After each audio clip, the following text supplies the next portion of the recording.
ما با همه شناورای منطقه صدای انفجارهای وحشتناک رو شنیدیم. کنترلر رادار که همه هواپیماهای عراقی هواپیمای ما رو روی اسکوپش داشت میدید. بعد از اون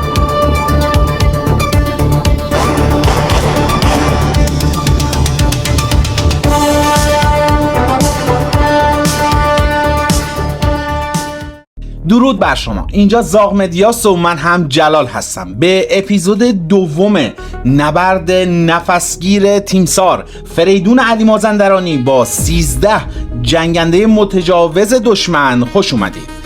ولی اگر تا الان قسمت قبلی رو هنوز نگاه نکردید، من اینجا لینکش رو براتون گذاشتم. اول قسمت قبلی رو ببینید و بعد در ادامه این قسمت رو تماشا بکنید. و همچنین اگر تا الان کانال ما رو سابسکرایب نکردید، این کار رو انجام بدین، دکمه زنگوله رو هم بزنین تا از محتواهای بعدی ما باخبر بشید. خداوکیلی اگر این محتوا ارزش داشت برای بقیه هم ارسال بکنید و از لایک و کامنتاتون هم ما رو محروم نکنید.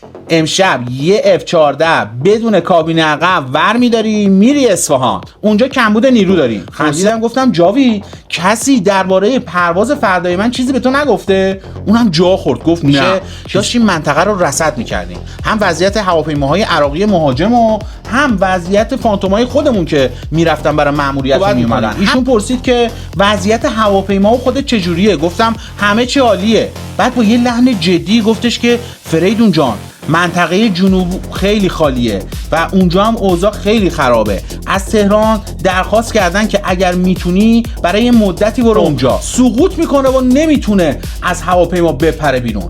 اصلا با تعجب به من گفتش که مگه تو دیوونه ای؟ مگه نمیدونی همه خوابای من تا حالا درست از آب در اومده؟ به محض جدا شدن از تانکر با رادار بوشهر تماس گرفتم و گفتم که ما توی منطقه هستیم و آماده ایم. ارتفاع رو کم کردم تا تقریبا سطح پایی آب رسیدم. هوا هم کاملا حیز بود، غبار زده و نزدیک غروب. خودمون رو رسوندیم روی ضلع ورودی منطقه. سمت غرب یه جوری خودمون رو جا دادیم. همین که تماس رادیومیمون با بوشهر تموم شد، صدای یکی از بچهای F14 شیراز که سید محسن حسینی بود رو از رادیوی داخلی شنیدم که داشت میگفتش ددی من رفتم دیگه هیچی ندارم. تیک کلام محسن همیشه همین ددی بود، توی هر جملهش هم چند بار تکرارش میکرد. بعد از اون هم صدای یه خلبان F4 رو شنیدم که توی شرق بوشهر پرواز میکرد. اومد گفتش که به خاطر مشکل راداری من باید خدافظی کنم و میرم توی بوشهر بشینم. یه نگاهی دور جزیره انداختم و دیدم بیش از 20 تا نفتکش اطراف اسکله تی پراکنده شدن و هر کدومشونم تا خرخره بارشون رو برداشتن و انگار منتظر برنامه خروج شبانه خودشونن. تازه فهمیدم که چرا سرهنگ عطایی اینقدر مصر بود که ما هر جور شده خودمون رو برسونیم اونجا. باید مواظب این کشتی‌ها می بودیم تا بدون دغدغه حرکت کنن. حدود 50 دقیقه توی منطقه گشت زدیم، همه چی آروم بود. من دائم سوخت باقی مونده رو چک می‌کردم و زمان خروج توی ذهنم محاسبه می‌کردم. برنامه‌مون این بود که هر وقت نشونگر رسید به بینگو فیول از منطقه خارج بشیم. داشتم نزدیک ضلع غربی منطقه می شدم که رادار بوشهر با یک کال روی رادیو رشته افکارم رو پاره کرد و گفتش که همسایه قرمزه، یعنی احتمال حمله به خاک رسیده و همه سیستم‌های پدافندی باید آتش به اختیار باشن. کمی بعدم همون مسیر رو ادامه دادم که یهو دوباره رادار بوشهر صداش بلند شد. این بار اونم گفتش که ما هم قرمزیم، یعنی شما هم سریعا گردش به چپ کنید، بچرخید سمت 180 درجه و برید طرف جنوب منطقه. یعنی یه ایستگاه راداری یا شنودی توی منطقه گزارش داده که احتمالاً جزیره داره تهدید میشه و با اعلام کد قرمز اوضاع خیلی جدیه. پدافند خارک و بوشهر هم 100% آماده بودن. نگاهی انداختم به سوختمون که ببینم چقدر سوخت داریم. دیدم که 8000 پوند رو رد کرده و سوخت داره کم کم به آخراش میرسه. تو دلم گفتم که اگر همین الان بگم بنزینم کمه و برم، همه میگن که F14 به خاطر کمبود سوخت فرار کرده. ولی اگر بخوام بمونم و وسط درگیری بخوام برم بنزینگیری بکنم، تو این فاصله احتمال داره که جنگنده ها بیان این نفتکشا رو همه رو بمبارون کنن و اسکله ها رو از بین ببرن. داشتم همینجوری توی ذهنم فکر میکردم که خدایا من باید چیکار کنم، چه تصمیمی باید بگیرم. خب بر اساس دستور رادار گردش به چپ رو شروع کردم و روی 180 درجه سمت جنوب جزیره در حال پرواز بودم. یه نگاهی دوباره انداختم به بنزین، رسید به حدود 7000 پوند. تصمیممو گرفتم، گفتم باید بمونیم. به کابین عقبم گفتم که بنزینمون برای ورود به درگیری خیلی کمه، ولی انتخاب دیگه‌ای هم نداریم، تا آخرین لحظه میمونیم. حواستو جمع کن، تا وقتی که من نگفتم اجکت نکن، هر جا که لازم باشه بهت میگم همون موقع اجکت کن. اینجا باید یه توضیح رو من به شما بدم. معمولا وقتی با کابین عقبای قدیمی‌تر پرواز می‌کردم میگفتم که وضعیت رو بذارید روی اجکشن کاماند هندل که روی MCO بذارن، تا اگر آخرین لحظات لازم شد و من اعلام اجکت کردم کابین عقب اول خودش اجکت کنه و بعد من اگر لازم شد بپرم بیرون. اینطوری احتمال نجات کابین عقب خیلی بیشتر بود و منم هنوز میتونستم هواپیما رو هدایت کنم. توی همین پروازم ابتدا به عباس صنعتکار گفتم که بذار روی حالت MCO، اما با توجه به شرایط و کاهش سریع سوخت که ممکن بود هر لحظه مجبور به اجکت اضطراری بشیم، قبل از اینکه برگردیم سمت هواپیماهای عراقی به کابین عقب گفتم که اجکشن هندل رو بذار رو حالت پایلوت. اما تا وقتی که من نگفتم شما هواپیما رو ترک نمی‌کنی. به این ترتیب اگر کابین عقبم به هر دلیلی ناگهان خاصی رو اجکت بکنه دست خودش باشه و بتونه تنها خودش بپره بیرون و منم هنوز شانس هدایت هواپیما رو داشته باشم. با این تصمیم رادار پرسیدم اگر هدفی هست چرا من رو سمت جنوب میفرستی؟ اول بگین چه خبره، بعد بگید که من برم سمت جنوب. کنترلر جواب داد رادار بندر امام، همون رادار موبایلی که از بهبهان آورده بودن و هواپیماهای خفاش هم همراهش بود، گزارش داده بالای 10 فروند هواپیما دارن نزدیک میشن و هنوز نتونستیم باهاشون قفل راداری برقرار کنیم. گفتم پس منو برگردونید سمت 300 درجه تا ببینم چی داریم سمتمون، چی کار باید بکنیم. با یه گردش سریع به راست روی 300 درجه قرار گرفتیم. به عباس گفتم که رادار رو بندازه کف آب تا ببینیم چیزی هست یا نه. به محض اینکه هواپیما ثابت شد اهداف یکی یکی تو صفحه رادار ظاهر شدن. بعد از یه جستجوی کامل ارتفاعات، سمت‌ها همه رو چک کردیم، مطمئن شدیم که فقط همین تعداد هستن. یه دسته 2 فروندی جلو بود، 3 تا دسته 3 فروندی هم پشت سرشون و یه دسته 2 فروندی دیگه هم جمعاً میشدن 13 فروند. ارتفاعشون حدود 500 پا بالای آب بود و سمت 120 درجه با فاصله حدود 75 مایل از ما بود و داشتن به سمت بوشهر پرواز میکردن. رادارم بعد از چک کردن دوباره گفته هامون رو تایید کرد و گفت درسته، ما هم داریم میبینیم. دیگه واقعا قضیه داشت جدی میشد. از اون طرف هم سوخت ما هر لحظه داشت کمتر میشد، ولی ما باید با این جماعت درگیر میشدیم. در همین بین بود که یهو دوباره صدای ممیشو از رادیو روی کانال شنیدم که داشت مراحل پروازمون رو چک میکرد و زیر نظر داشت. مرتب توی رادیو میومد میگفت لعنتی تو که بنزین نداری چرا اونجا وایسادی؟ چون میدونست از آخرین بنزینگیری ما خیلی گذشته. من که درگیر هدفها بودم و نمیتونستم جواب مفصل بهش بدم، یه بار بهش گفتم لطفاً رادیو رو اشغال نکنید. بلا فاصله به رادار گفتم اینا الان باید بگردن به سمت 180 تا 200 درجه، احتمال میدم که از سمت جنوب حمله کنن، پس حواست باشه اگه چرخیدن همشونو داشته باش، کسی از بینشون جدا نشه ها، چون اگر اونا بچرخن من از راست میگردم تا به موقع جلوشون در بیام. منطقه واقعا دیگه به هم ریخته شده بود. صدای مختلفی دور و بر کنترلر ایستگاه رادار میپیچید، نشون دهنده التهاب شدیدی بود که همه رو گرفته بود.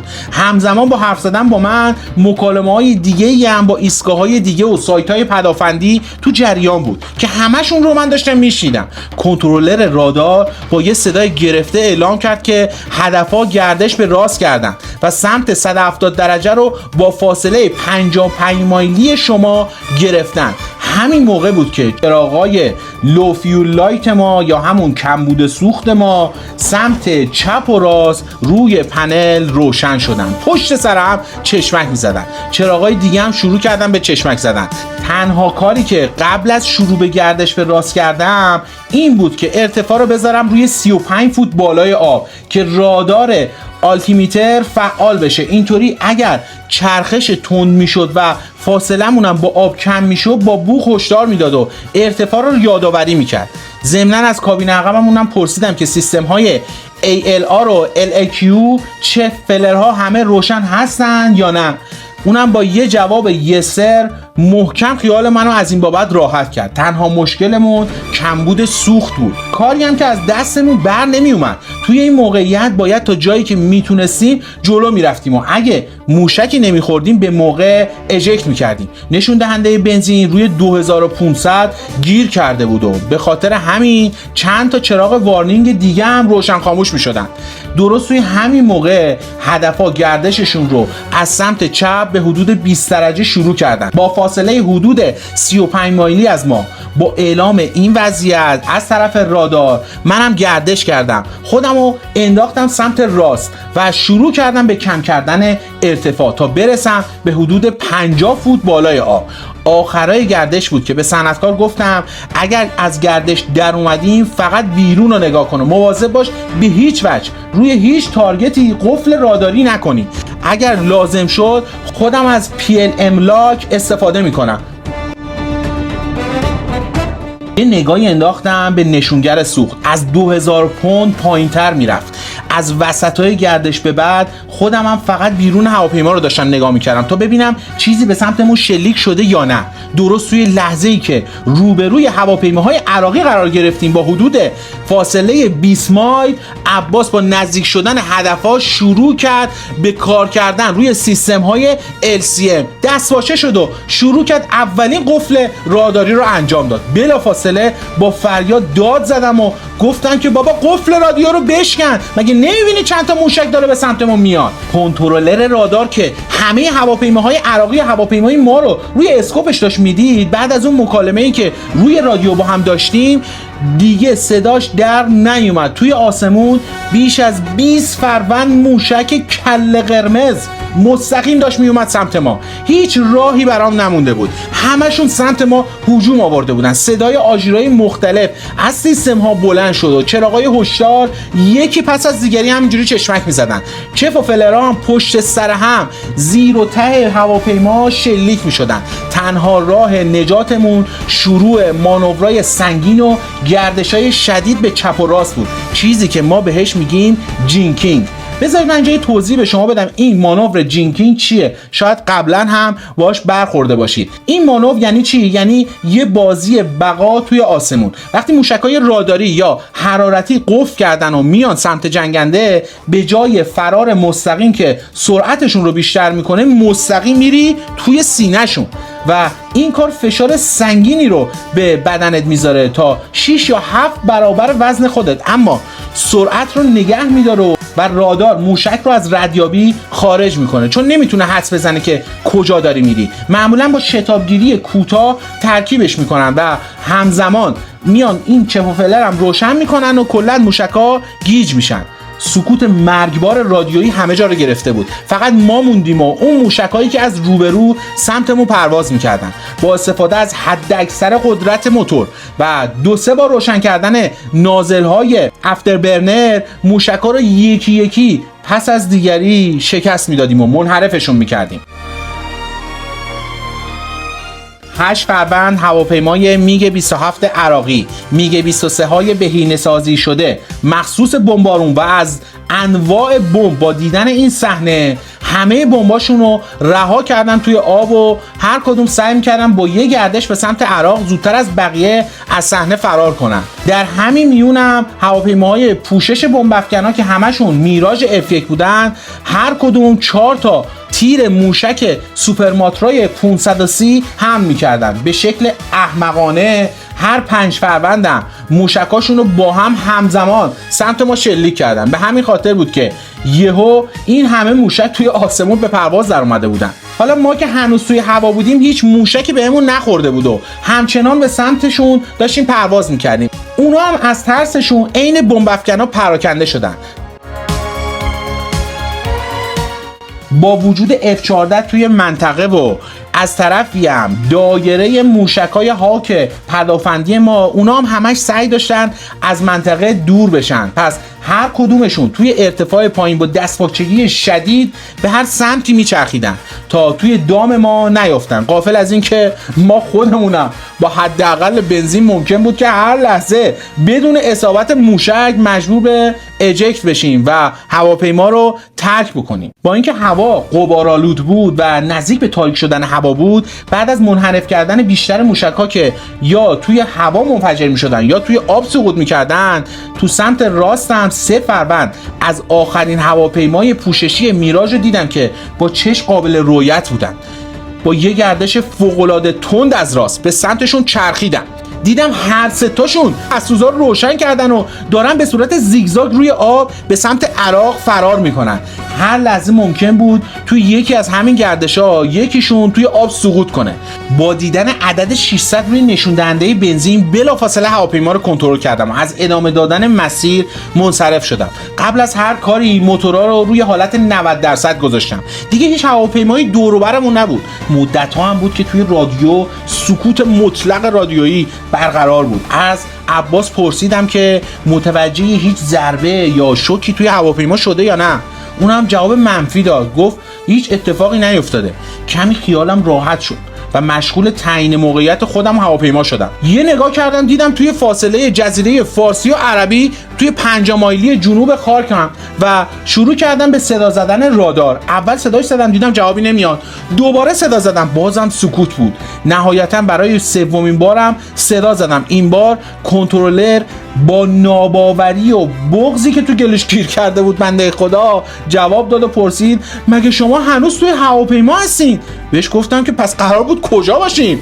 کنترلر که حالا دیگه واقعا باورش شده بود ما هنوز زنده ایم، با خوشحالی داد زد، گفتش که آقا ما با همه شناورای منطقه صدای انفجارهای وحشتناک رو شنیدیم از بمبایی که عراقی‌ها دارن توی آب میریزن، ولی فکر کردیم که یکی از اون موشک‌ها به شما خورده بود، شما هم سقوط کردی توی آب. همین که این خبر رو من شنیدم گفتم نه آقا ما هنوز زنده ایم. بعد اون گفتش که آقا ما این خبر رو به مرکز و به پایگاه 8 هم دادیم. بهش گفتم که نه داداش من، میبینی که هنوز زنده ایم، فقط آماده باش اعلام کن و به برج بوشهر بگو که اعلام وضعیت اضطراری بکنه، چون میخوام برم اونجا بشینم اگر بتونم برسم. البته کنترلر رادار که تازه خودش رو پیدا کرده بود با تردید اومد به من گفتش که قربان ما و همسایه‌ها هنوز قرمزیم. منم داد زدم گفتم آقا جون من قرمز و سبز و سفید نداره که، به همه بگو سفید کنم من دارم میام بشینم. توی همین اوصاف بودیم که جناب ممیش رفیق عزیزم دوباره صداش توی رادیو شنیده شد، گفت آقا نشستنشون منتفیه، ما تا چند لحظه دیگه باهاشون دست میدیم. منو میگی؟ گیج شدم، گفتم مگه ممیش دیوونه شده؟ سریع به کابین عقب گفتم که آنتنو بده بالا ببین چی جلومونه. طبق مقررات تانکر باید دور از مرزا و توی عمق خاک خودمون بین 22 تا 28 هزار فوت پرواز بکنه. چطور داره به من میگه که ما با هم دست میدیم؟ توی همین فکرها بودم که یهویی عباس داد زد و گفت تانکر درست روبرومونه، 30 مایل جلوتر داره ارتفاعش رو میرسونه زیر 5000 فوت. منم قفل کردم، حیرت کردم این اعجوبه اینجا چی کار میکنه؟ داشتم با ناباوری و همین فکرها میرفتم سمت تانکر که یهو دیدم صدای جاوید داره توی رادیو میاد. داشت با رادار بوشهر حرف میزد و میگفت جناب عطایی جناب مهرگانفر با یه بوانزا از اصفهان بلند شدن دارن میان سمت بوشهر. چه خبری دارید از F-14؟ تیم رسکیو رسیده به منطقهش یا نه؟ خبری از اجکت دارید یا نه؟ خیلی دستپاچه بود. با وضعیت هواپیماهای منطقه حد زدم که دارن دنبال وضعیت ما میگردن. بلافاصله روی رادیو جاوید صدا زدم، گفتم جاوید داری دنبال کی میگردی؟ یه لحظه صدام رو نشناخت و با همون لهجه شیرین اصفهانیش گفتش که مسک فری را زدنش، نمیدونیم پریدس بیرون یا نه پریدس. گفتم جاوید مطمئنی پریدس؟ تازه صدامو شناخت و جیغ کشید گفت فری تو کجای؟ جواب دادم که تو هواپیمام داخل لباسام. بعد گفتم که جاوید جون تا شب نشده بوانزا رو برگردون بنشون پایگاه، منم برمیگردم اگر بنزین بگیرم البته، وگرنه امشب و همینجا توی بوشهر ماهی میخورم. بعد از مکالمات رادیویی که یکم خستگیمون رو در کرد رفتیم سمت تانکر. بالاخره توی ارتفاع 2000 فوت بالای آب خودمون رو رسوندیم و به بسکت وصل شدیم. اما ممیش که هنوز باور نداشت که من دیگه خودم نمیرم دنبال عراقی‌ها، از پر کردن سریع باکا هی خودداری میکرد و 100 پوند به ما بنزین میداد تا کامل ما از منطقه بوشهر دور بشیم. اینطوری وصل به هم ارتفاع رو بردیم تا حدود 20000 فوت. همزمان صدای هواپیمای دیگه ای هم از شیراز شنیدم که تازه بلند شده و داره میاد سمت منطقه. با خداحافظی از رادار بوشهر و جناب ممیش، این خلبان شجاع و دلاور که برای نجاتمون ریسک بزرگی کرده بود و با وجود همه قوانین و دستورالعمل‌ها توی اون وضعیت نامساعد هوا و توی وضعیت جنگی ما رو از اجکت اجباری نجات داده بود، به یکی از غیر منتظره ترین روزهای پروازیمون پایان دادیم. البته توی راه برگشت به پایگاه اصفهان از طریق کنترلر رادار فهمیدم که طبق گزارش سایت‌های شنود نیروی هوایی و دریایی، هواپیمای خفاش توی منطقه 2 تا از هواپیماهای پوششی میراژ و یه میگ 27 بمب‌افکن عراقی به پایگاهشون بر نگشتن. از کل 13 فروند مهاجم عراقی که برای نابود کردن تأسیسات خارک و نفتکش‌های در حال خروج اعزام شده بودن فقط 10 تاشون برگشتن. این خبر خستگی و خطرهای این پرواز رو کامل از تنمون بیرون کرد. ضمناً زبون همپروازیمون رو هم باز کرد و اونجا دیگه با هم کلی صحبت کردیم. نبرد تموم شد اما افسانه تازه شروع شده. قسمت سوم روایتیه از تولد تاپگان ایران فریدون علی مازندرانی. منتظرم نظرتون رو درباره این نبرد بدونم. به نظرتون چند ثانیه فاصله بود بین مرگ و جاودانگی؟ حتما برای من بنویسید.